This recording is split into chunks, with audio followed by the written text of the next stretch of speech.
pagpapakilala at paglalarawan sa fashion show. Magandang araw po sa inyong lahat. Ang tema ng aming fashion show ay mga kasuotan tuwing tagsibol.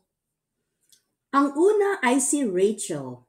Siya ay nakasuot ng bughaw na overall na may bulsa at maikling manggas na t-shirt na puti. May sombrero si Rachel na kulay rosas. Nakasuot din siya ng sapatos na itim at medyas na puti.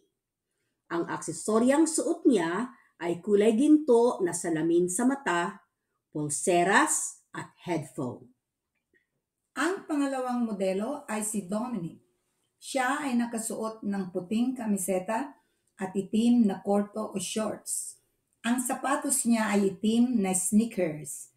May suot din siyang puting headphones, kwintas at itim na bag.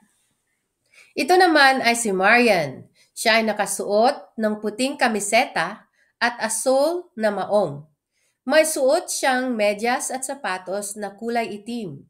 Nakakwenta siya ng ginto at may dalang bag na kulay kake.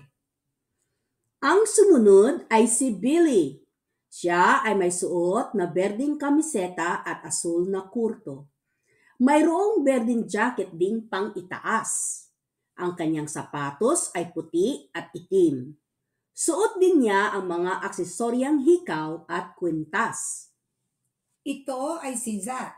Nakasuot siya ng puting t-shirt at kulay tsokolating maong. Ang kanyang mga aksesorya ay sunglasses at isang silver chain na kwintas. Si Taylor naman ay nakasuot ng manipis na sweater, kulay asul na palda, puting medyas at itim na sapatos. May dala rin siyang maliit na bag na kulay rosas. Kung nagustuhan mo ang paglalarawang ito, paki-like, subscribe, at share. Maraming salamat po.